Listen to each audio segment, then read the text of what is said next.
पहले ये वाज़े आपके सामने करना चाहता हूँ कि जो बयानात जो ये पार्टीज़ आई हैं, जिन पार्टीज़ को पनाह और जिन पार्टीज़ को प्रमोट राइट विंग कर रही है, वो इतनी जुर्रत कर रही है कि वो कश्मीर जे के टॉलेस्ट लीडर के खिलाफ बात कर रहे हैं। वो 1931 के शहीदों के खिलाफ बात कर रहे हैं। उनको शर्म आनी चाहिए। जिस तरीके और जिस लिहाज से, जिस लहजे से बात की गई, वो सरासर गलत था और हम कंडेम करते हैं इस बयान को। और हम उनको याद दिलाना चाहते हैं एक बात कि आज अगर उनकी ये हैसियत जो भी है, वो किसकी वजह से है? लैंड टिटलर किसने लाया यहाँ पर? फ्री एजुकेशन किसने किया? वो शेर कश्मीर की बदौलत हुआ। अगर शेर कश्मीर ने वो जद्दोजहद नहीं की होती, आज मैं शायद इस कुर्सी पे नहीं बैठा हुआ होता। मैं गांव से आता हूं, मुझे एक बिलीफ मिला, मुझे ताकत मिली जब वो जद्दोजहद शेर कश्मीर ने की। और वो जद्दोजहद कहां से स्टार्ट हुई? वो 1931 की शहीदों से स्टार्ट हुई, जिसकी तर्जुमानी शेर कश्मीर ने की।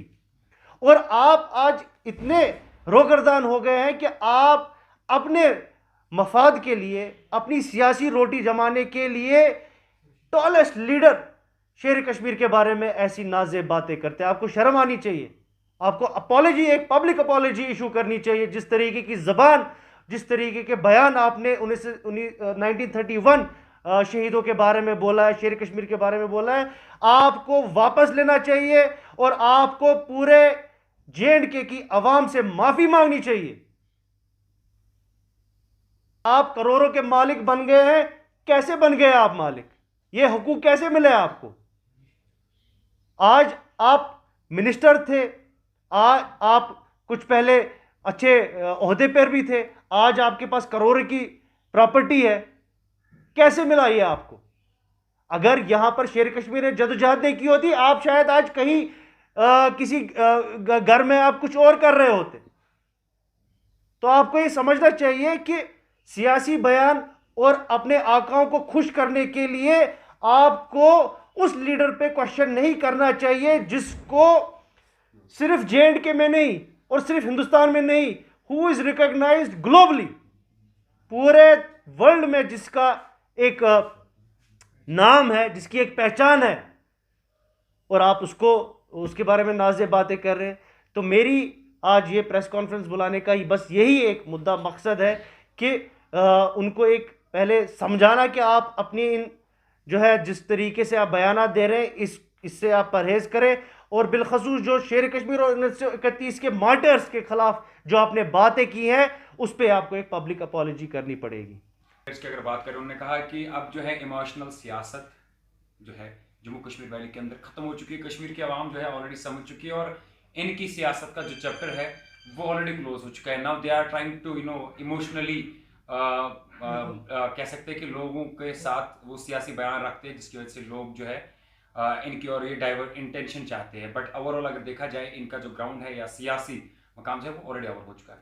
देखिए, मुझे ये समझ नहीं आता है कि इमोशनल सियासत किसको कहते हैं। इमोशनल सियासत आप इसको कहेंगे कि इमोशनली अगर हम जे की आवाम के राइट्स के लिए बात करेंगे, अगर आप उसको इमोशनल बोलते हैं तो वो हम इमोशनल है।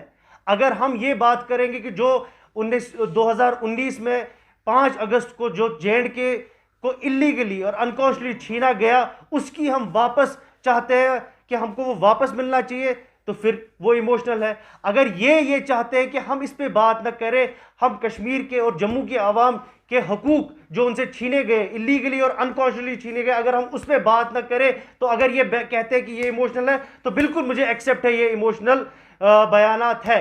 देखिए, आपको ये समझना चाहिए, जो नैरेटिव बिल्डिंग हो रही है, ये नैरेटिव बिल्डिंग कश्मीर में नहीं हो रही है, ये नैरेटिव बिल्डिंग कहीं और से आ रही है। ये नैरेटिव बिल्डिंग नागपुर से आती है और यहां कुछ खरीदे हुए कुछ लोग हैं जो इस नैरेटिव को चलाते हैं। नेशनल कॉन्फ्रेंस एक वाहिद तंजीम है जिसने हमेशा कश्मीर हो या जम्मू हो, हिंदू हो, मुस्लिम हो, सिख हो, हर किसी के हक के लिए बात की है और आगे भी करते रहेंगे। और बिलखसूस जो 2019 में हुआ, सरासर ज्यादती हुई कश्मीर के साथ, सरासर हमारे राइट्स छीने गए, हमको बंद रखा गया और हमने बाज़ाब्ता तौर इस पे हमने जो पार्टी का स्टैंड है वो बार बार इस पर जाहिर किया कि हम एक इलीगल एक्शन को कभी एक्सेप्ट नहीं करेंगे। इसीलिए हमने सुप्रीम कोर्ट में अपनी समाअत डाली है और हम उम्मीद करते हैं कि सुप्रीम कोर्ट से जल्द वहां से जो है हमारी जो PIL का है उस पर रिक्वेस्ट पे वो समाअत करेंगे और जल्द से जल्द उस पर फैसला होगा। Abrogation of Article 370, as other political leaders said that it was the time when all the regional political leaders were trying to, raise their voice that we were in the jail, that's why we couldn't do anything. But now, right now, everybody is free. So what they had done to the people of Kashmir Valley, at the other side, they are, giving their statements that they are going to fight for the restoration of Article 370. But at the other side, they are doing same whatever they had done from past 70 years. No, what do they expect us to do? There are proper procedure that is to be followed, and as I would as a representative of Jammu and Kashmir National Conference, I will speak for National Conference. We were the first party which filed a PIL against the illegal abrogation of sections of Article 370 and 35A in the Supreme Court, and that has happened 2 years ago.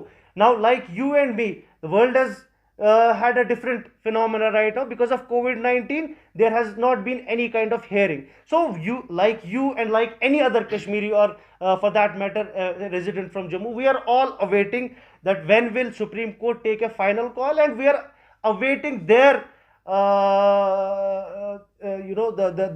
the hearing that we are expecting that they would do. All of us are expecting that they would soon announce the hearing for this for the PL that we have found. There are other organizations and individuals who have filed similar kind of a PIL in the Supreme Court. So we are all awaiting. That is what we can do. I mean, that is the only recourse as a mainstream political party. For a mainstream the only recourse left to us is judiciary, and we have approached the judiciary. Now it is up to the judiciary to initiate the proceedings in that case, and we are all waiting for it.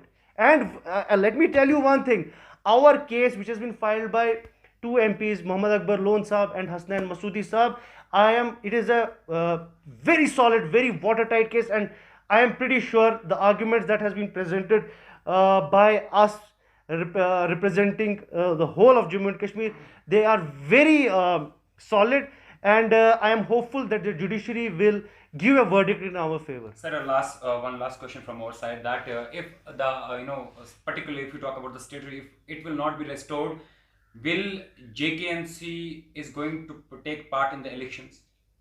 See, there are no answers for any hypothetical question. It is not there is no announcement as such. Let them announce. Simply I have a question in my mind, as that's what I told you कि like JKNC की अगर बात करें, क्या ये elections में participate हिस्सा लेगी अगर स्टेट हुड बहाल होने से पहले ही इलेक्शंस होते हैं? देखिए, हम एक डिसिप्लिन पार्टी है, national conference is a discipline party. हमारा एक पार्लियामेंट्री बोर्ड बैठता है, हमारा एक जो सीनियर लीडर्स का एक बोर्ड बैठता है। जो भी कोई जो पार्टी का लाहे अमल है, फ्यूचर लाहे अमल है, that is to be decided by that parliamentary board. So मैं आपको यही बोलूँगा, अभी तो इलेक्शन की बात हुई नहीं, इलेक्शन कमीशन ने कोई ऐसा नोटिस निकाला नहीं, मेरी नज़र में तो है नहीं, तो ये कबलस वक्त होगा अभी उस पर बात करना। और जब ऐसा कुछ होगा तो हमारी पार्टी बैठेगी और हमारे सीनियर लीडर्स जो है वो बैठेंगे, बात करेंगे, और जो फैसला होगा उस फॉर एग्जाम्पल कमेटी में वो हम आपके सामने रख देंगे तब। Thank you.